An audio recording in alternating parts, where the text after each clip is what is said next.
Keeping it simple, just us three. Sounded perfect. I got home around 6. My boots were still wet from a job in Decatur, my back aching from a rooftop unit that fought me all afternoon.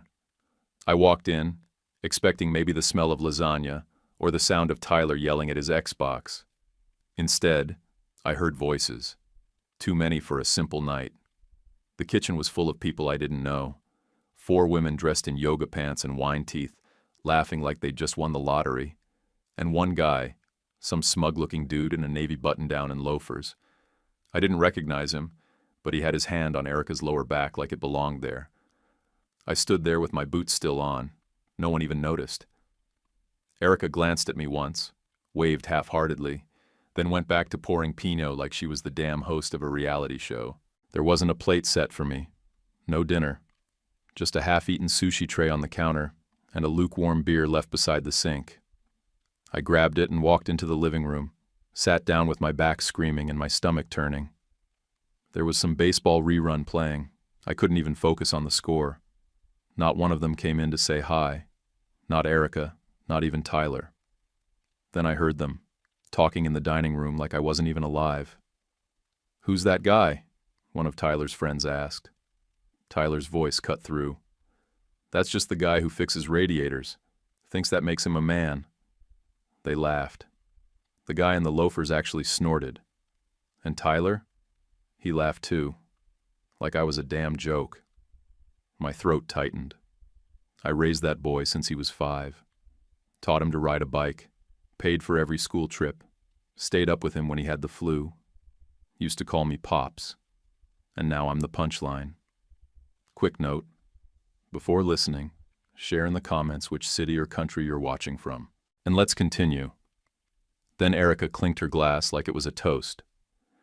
"Time for introductions," she said, standing up like she owned the place. "This is Victor. He runs a media firm downtown. He's what a real man looks like." She didn't even look embarrassed. She said it while glancing right at me, like I was just another dusty lamp in the corner. I didn't say a word. Didn't throw the beer. Didn't flip the table. I just stood up, walked past their little wine club, and headed upstairs. My boots hit every step harder than the last. In the bedroom, I pulled my old duffel from under the bed and started throwing clothes in. Nothing folded. Just grabbed socks, jeans, a couple shirts, my tools. I took the charger from her side of the bed. She followed me up the stairs but didn't say a word. Just stood there in the hallway holding her wine like it was armor. When I zipped the bag shut and slung it over my shoulder, I heard Tyler yell from downstairs, "Hey, did he leave the Wi-Fi on?" Not, "Is he okay?" Not, "Should someone stop him?" That was the last thing I heard before the door closed behind me. I didn't look back. Didn't slam it. Just walked into the night. Into silence that hurt less than hearing their voices one more second. I didn't stop driving until Huntsville was in the rear view, and the lights turned to dark stretches of 2-lane nothing. I found a truck stop off the highway that looked quiet enough, and pulled into a corner spot. Killed the engine, climbed into the back of the pickup, and lay down across the toolboxes and the duffel I'd packed in 5 angry minutes. It wasn't comfortable. My back felt like hell, but it beat choking on their laughter. Cold air cut through the cracked windows. I used an old hoodie as a pillow, a pair of coveralls as a blanket. Couldn't sleep much, but when I did drift off, it was the first time in years I wasn't grinding my teeth. The sun came up behind a line of busted trailers and oil-streaked pavement. My neck popped when I sat up. Everything ached, but my head was clear for once. No birthday balloons, no phony smiles, just the sound of semis rolling out and the smell of diesel in the air. It felt like something honest. I drove a mile up the road and stopped at a greasy little place called Randy's Diner. It looked like it hadn't been updated since the 80s. Cracked vinyl booths, syrup-stained menus, and a counter full of regulars who didn't bother looking up when I walked in. I sat in the back, ordered black coffee and 2 eggs, and stared out the window like I was waiting for someone who'd never show. Nobody there knew my name. Nobody asked what I did or where I lived. For the first time in years, I wasn't Tyler's stepdad, or Erica's man, or the guy who can fix your AC for cheap. I was just a guy with tired eyes and calloused hands, sitting alone in a booth with chipped formica and silence that actually felt decent. I didn't cry. Not my thing. But I stared down at that mug and let the heat soak into my fingers until they stopped shaking. And then I started thinking. Erica and I met when I was 23, still turning wrenches in someone else's shop. She was putting herself through nursing school, working nights at a clinic out in Pulaski. She used to come in needing tire patches and oil changes, never had more than $20 to spare. I gave her discounts, even did some stuff free. Couldn't help it. She had this fire in her, like she wasn't going to let life push her around. Back then, I liked that. We didn't dream big, just wanted enough to live decent. Small house, maybe a boat one day, a boy to teach how to fish. I made good on my end. Launched my own HVAC business before 30, picked up every overtime job I could. Took on her kid like he was my blood. Paid off her student loans, even when she said we could just let them ride. I didn't blink. But somewhere in the middle of all that, birthday parties, home repairs, grocery runs, she stopped seeing me. Not in a dramatic, screaming kind of way. Just slow, like watching paint peel. I became the guy who left early, got home late, and kept the fridge full. That was it. No spark. No thanks. Just expectations and cold shoulder glances. I paid the check in cash and walked out. Sat in the truck for a long time before opening my laptop. I'd kept it under the seat for job invoices and emergency quotes, but now it had a different purpose. Didn't search divorce lawyer. I wanted more than that. Searched for terms I never thought I'd type.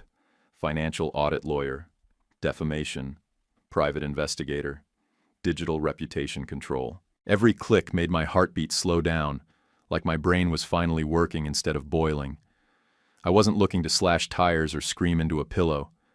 That's the kind of stuff losers do. I wanted something precise, clean, something that would stick.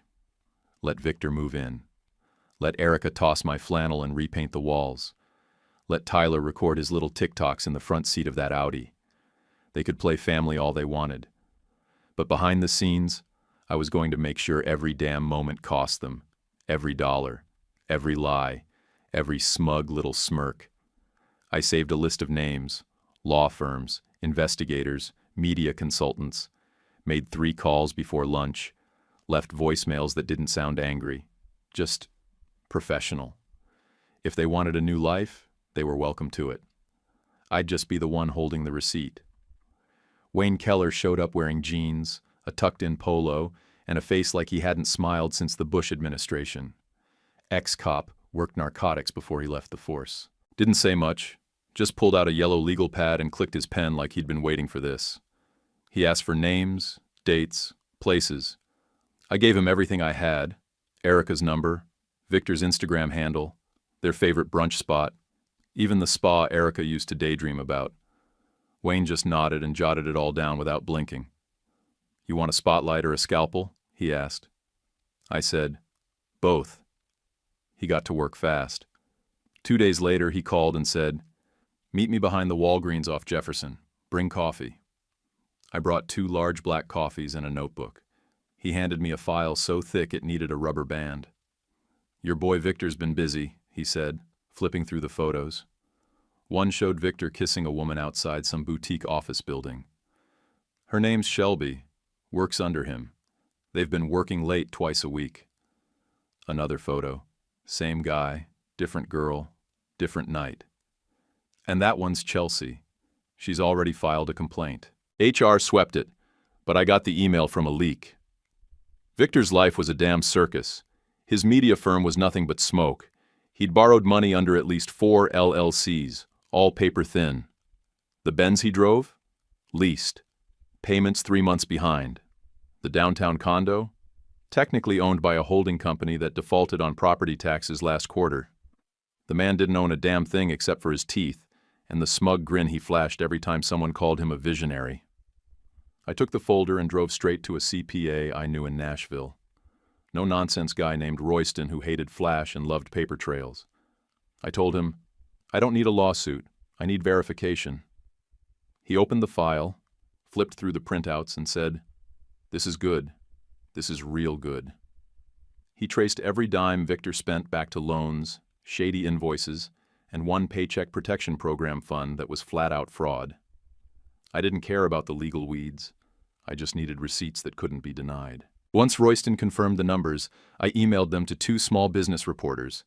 No anonymous tips, just clean facts and real numbers, the kind that turn into headlines. While that storm brewed, I reactivated 2 credit cards Erica had once begged me to keep open, both still legally in my name, never removed. I'd left them alone for years, just sitting dormant. Now I gave them a pulse again. Let them shop. Let them play. In 48 hours, Erica and Victor booked a weekend at a luxury spa near Chattanooga. They got facials, body wraps, 3 nights in a suite with a hot tub and a view. The bill hit $2,300, right before checkout. The next Monday morning, I logged in and killed the cards. No warning, just flatline. Wayne texted me a photo of Victor at the front desk, red in the face, Erica behind him wearing a white robe and a look that could curdle milk. That picture stayed on my phone. Then the internet caught fire. Tyler, who'd apparently decided he was some kind of influencer now, posted a video on TikTok. It was him sitting in Victor's Audi with Erica in the background, captioned, "New dad treats us right." That was followed by another. "Old man was just a repair guy." He grinned at the camera like he'd said something deep. I didn't respond. Just saved them. Proof. Wayne called later that week. "Got another nugget," he said. "Your ex signed off on a business loan last month. Joint liability." "Co-signed?" I asked, already smiling. "Yep. Victor's name and hers. She's on the hook if it tanks. Loan's tied to one of the shell companies. It's bleeding already." I leaned back in the driver's seat of my truck and looked up at the sun coming through the windshield. For the first time in a long time, I felt calm. Not happy. Not satisfied. Just steady. Like something in the universe finally clicked into place. Let them call me petty. Let Tyler call me a repair guy. I wasn't going to scream into the void and hope someone felt bad for me. I was going to turn every smug word, every insult, every sideways glance into weight on their backs. Wayne ended the call with a simple, "You want me to keep digging?" I said, "Yeah." This was just the beginning.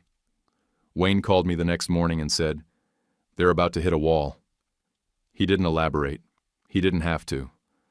I grabbed coffee, parked 2 blocks from the Regions Bank downtown, and waited. 12 minutes later, Erica pulled into the lot in Victor's Benz. She was in full nurse scrubs, hair done up, sunglasses on, like the disguise could hide what was really coming. Victor trailed behind her, texting nonstop, wearing that same overpriced watch he'd been flexing online. They walked in together, shoulders tight, not speaking. Through the window, I saw the whole thing unfold. They approached the teller station. Victor did the talking at first, flashing a card and his ID. The teller left, came back with a manager. Then Erica stepped in, waving some printout and motioning to the screen. The manager stayed calm, pointed at something on a piece of paper. That's when Erica's face went red. She started gesturing bigger, her voice rising.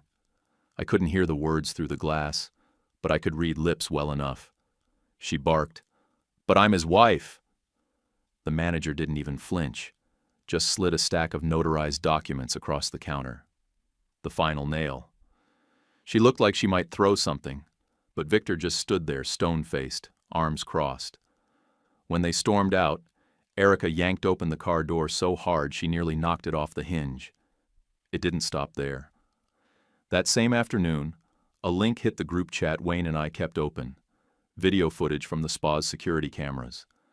Victor in a white robe at the front desk, slapping his hand on the counter while Erica stood behind him yelling at a poor girl in a headset. Apparently, when the cards declined, he demanded they check again at least 5 times before tossing the room key and storming out. They thought no one would see it.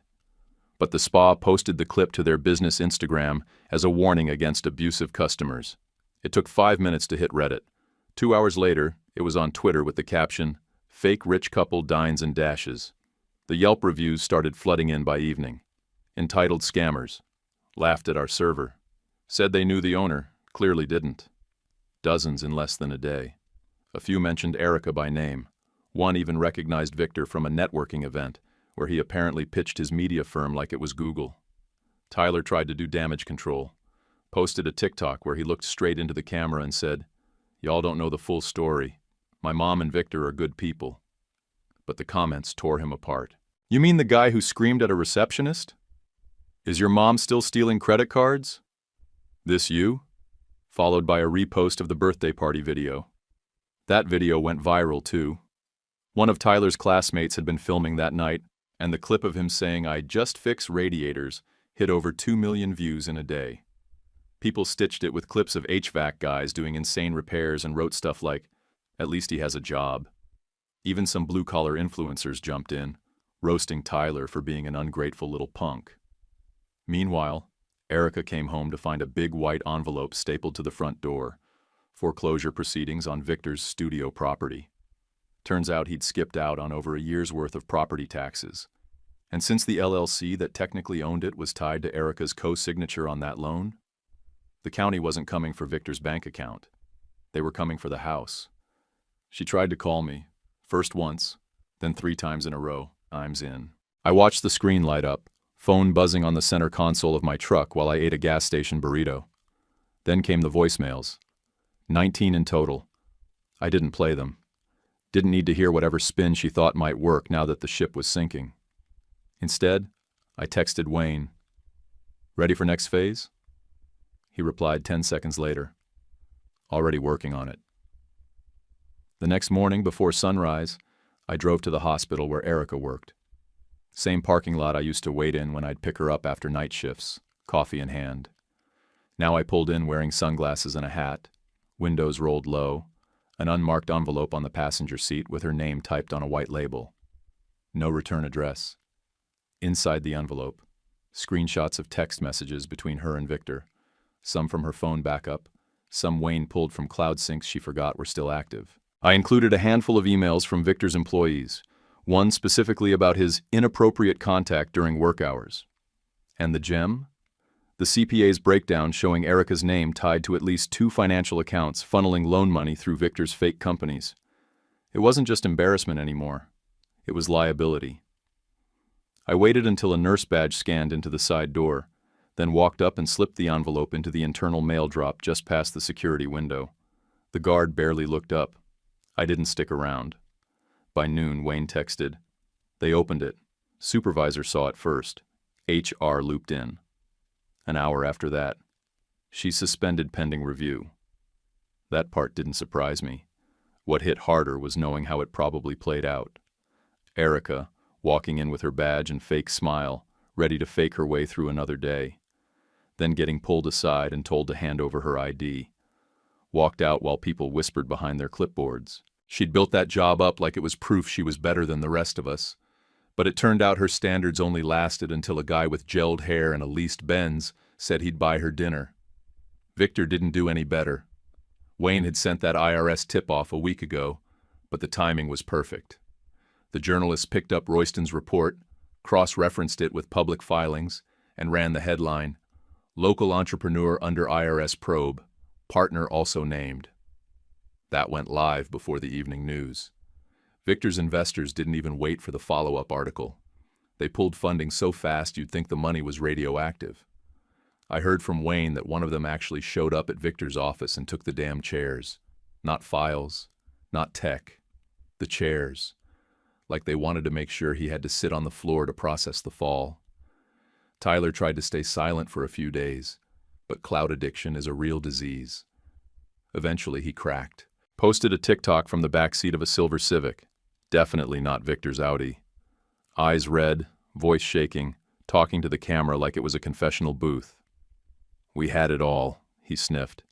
"We were doing so good until my mom ruined it. She always ruins it."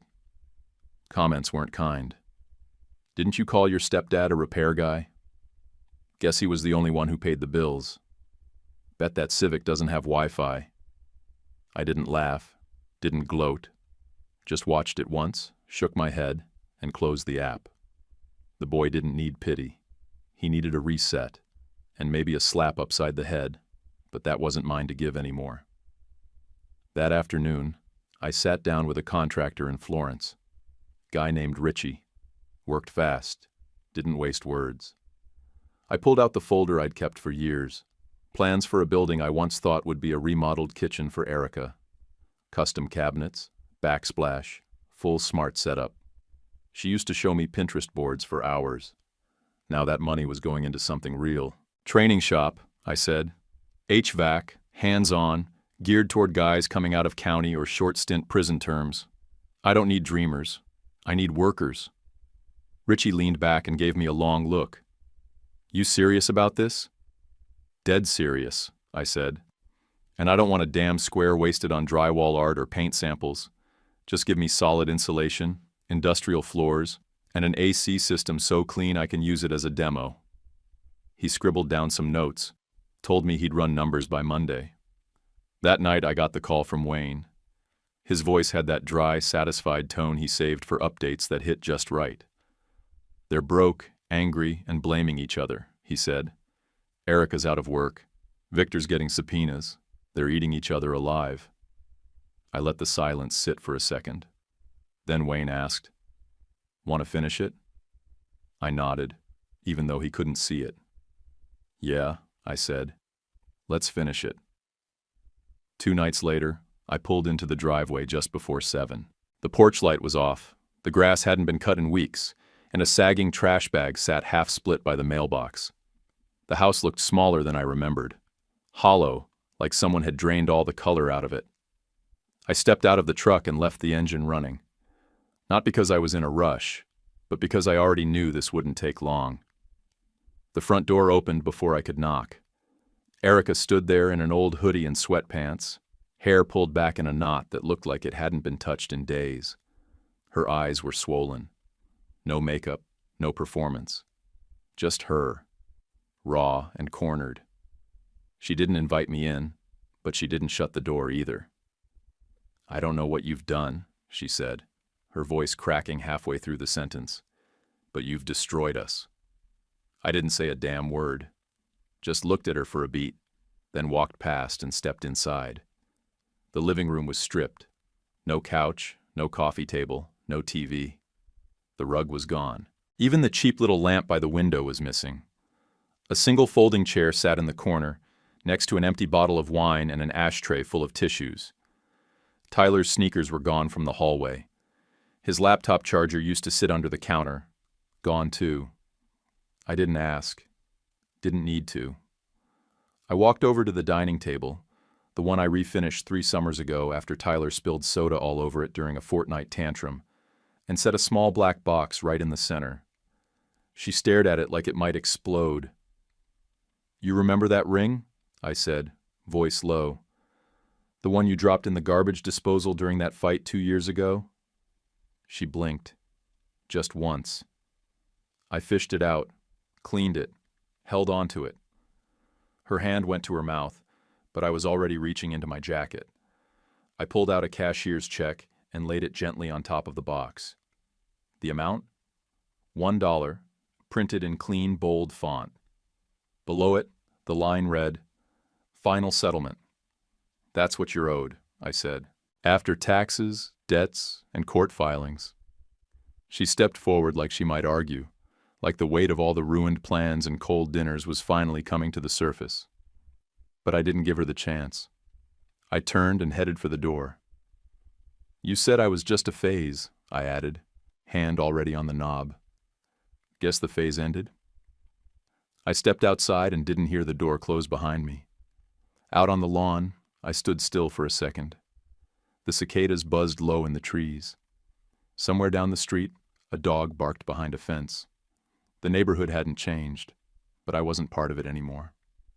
Back in the truck, I didn't look in the rearview mirror. Just pulled out slow, let the tires roll soft against the gravel edge, and merged onto the road like I'd never lived there at all. By the time I hit the main highway, I could finally breathe right. No calls, no noise, just the sound of the engine, steady as hell, and a sky starting to go dark. By the end of that same week, the ripple effects were no longer ripples. They were wreckage. Erica lost her job first. Officially, it was pending results of an internal investigation. Unofficially, she was walked out with her badge clipped shut and a manila envelope in her hands. Hospital staff aren't allowed to be linked to federal fraud cases, especially when they're sharing bank accounts with the guy under IRS probe. Victor didn't last much longer. Wayne forwarded me the court docs, Chapter 11, filed in a panic, with his name scribbled in like he was trying to hide behind the paperwork. His lawyer tried to spin it as temporary restructuring, but the banks weren't buying it, and neither was the government. IRS froze their shared accounts 2 days later. I pictured the moment they tried to pull gas money and got denied at the pump. Couldn't have happened to a more deserving couple. Tyler, gone. Every social platform wiped clean. The TikToks, the cocky videos, the ones where he called me a nobody, deleted. His Instagram turned private, and even that went dark by the end of the month. One of his classmates posted a screenshot before it vanished. Taking a break, don't ask. I didn't. He sent me an email. Just one. Subject line. Hey Pops. No body text, just that. Like it was supposed to mean something after the way he laughed at me in my own home. I didn't answer. Erica texted me 5 times over the next 2 weeks. Her number wasn't blocked. I wanted her to see that every message was being delivered, read, and ignored. I screenshotted each one, labeled them by date and time, and saved them to a private folder. Same with Tyler's email.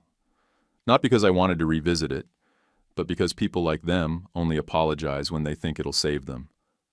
I wasn't about to give them that option. I heard through a buddy, guy who used to work HVAC jobs with me before starting his own handyman crew, that Erica was back in Tupelo, living with her older sister, the one she used to call a chain-smoking mess.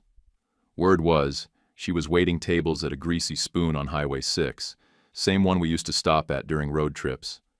Life has a way of folding back on itself. Victor dropped off the radar completely. Wayne said he might have skipped town or moved in with a cousin somewhere near Biloxi. The only trace left was a 2-paragraph article about his bankruptcy, buried between a furniture store closing and a new traffic light going up in Coleman. Then the internet grabbed hold. A YouTube channel that breaks down viral drama did a 20-minute video titled, "Wife Humiliates HVAC Business Owner, Gets Nuked."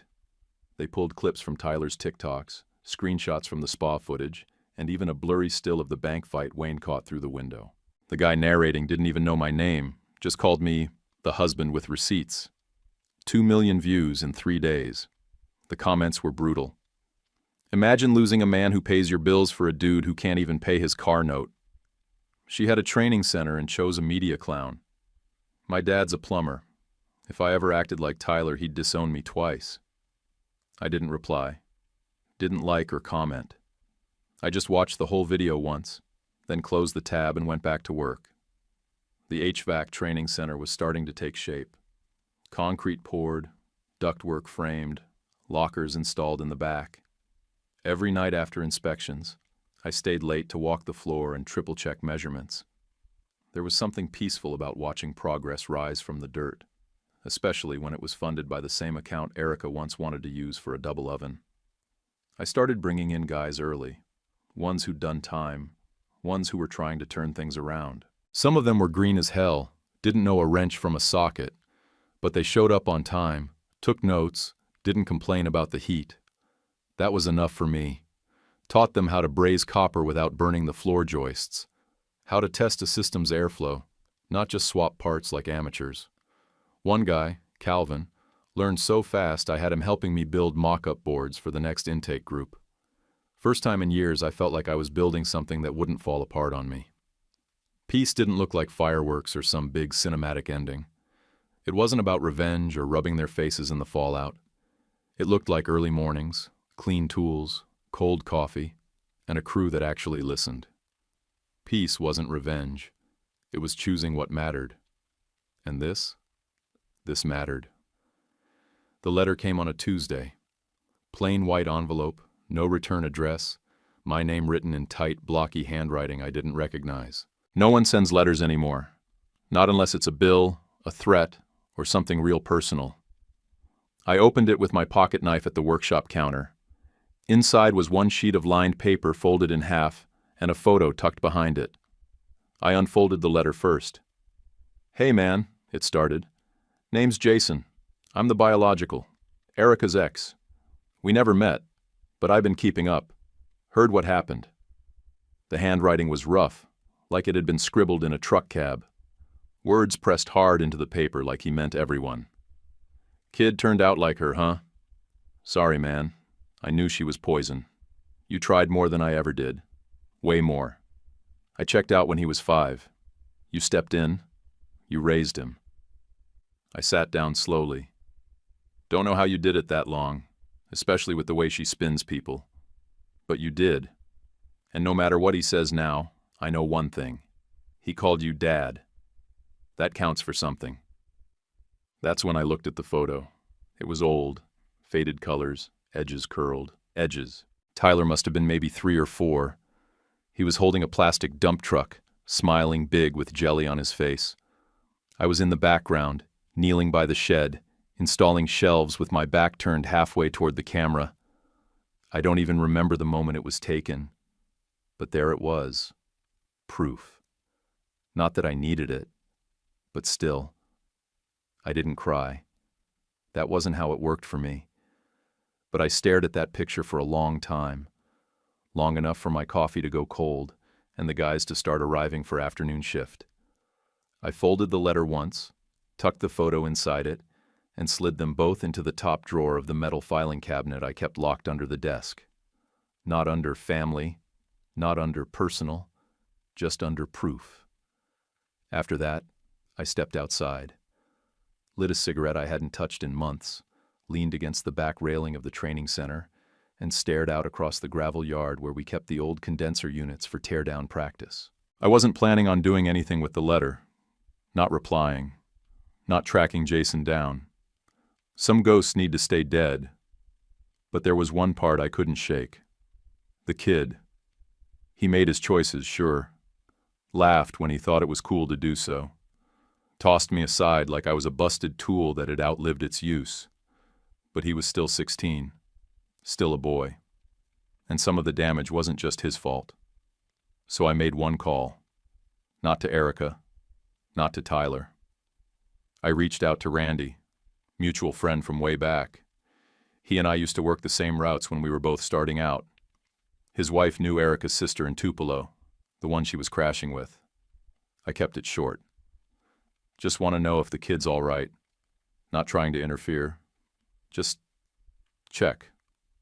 Randy paused for a moment, then said, "He's quiet. Keeps to himself. Not in school right now. Doing some GED stuff online, I think. Eats dinner in the garage most nights. Still with Erica? Last I heard, yeah, but it's not good. Lot of yelling. Lot of silence. You know the kind." I thanked him and hung up. Didn't feel better. Didn't feel worse. Just clearer. Sometimes people think closure is some big dramatic scene. Tears, hugs, maybe a slow song in the background. But sometimes it's just a folded photo and a quick call. Not because you're hoping for a comeback, just because the past still tugs sometimes. I didn't forgive Tyler. Not yet. Maybe not ever. But he wasn't a stranger. He was still the boy who once ran into the garage barefoot just to hand me a cold Coke while I changed brake pads on Erica's old Honda. That doesn't disappear overnight. And as much as I wanted to shut that door for good, I knew better. Some doors don't close all the way. They just stay cracked, quiet, still, waiting. 12 months passed, and my life looked nothing like it used to. I was living in a ranch house 15 minutes outside Florence, Alabama. 1-story brick, built solid back in the 80s. Came with 4 acres of land and a front porch big enough to stretch out on after a long day. Nearest neighbor was half a mile down the dirt road, and they minded their business. Exactly how I liked it. I had a dog now, black lab mix named Duke. Found him at a shelter in Muscle Shoals after a service call at the place next door. He rode shotgun in my truck like he owned it, and barked at deer like he was 5 times his size. The HVAC training center was fully up and running. 2 classes a week, plus weekend workshops for returning guys. We landed steady contracts with 2 local tech schools, which kept the bills paid and the building full. Some of my former students were already doing freelance work or apprenticing with bigger outfits. I had them bring their checks in and post copies on a corkboard in the break room. Proof of life, I called it. I still worked more hours than I needed to, out of habit more than necessity. There's something about cutting and flaring lines that clears your head better than therapy. When you're sweating copper and reading pressure gauges, there's no room left to think about the past. Just the task in front of you. I'd been seeing someone too. Her name was Kayla. She worked in logistics for a shipping company down in Sheffield, and we met when her AC unit blew out in the middle of a July heat wave. Most clients hovered while I worked. She handed me a cold bottle of water and said, "Call me when it's fixed." Then went back to working on her laptop. She grew up on a farm and had a thing for grilled chicken and quiet nights. Didn't care what I drove, didn't flinch at my scarred-up knuckles, and didn't ask questions unless the answers actually mattered. One night, we were sitting out on the porch, her feet in my lap, Duke snoring at her side, and she asked, "You ever talk to your ex?" I shook my head. "Nope," I said. "Don't plan to." She gave me a look, half curiosity, half challenge. "You that cold?" Instead of answering, I stood up, walked inside, and came back with a frame. Held it out. Inside was the cashier's check I'd handed Erica. $1, still crisp, framed under glass like it belonged in a museum. Kayla looked at it for a second, then laughed. "That's petty." I smiled. "Nope, that's math." She leaned her head back against the chair and kept laughing.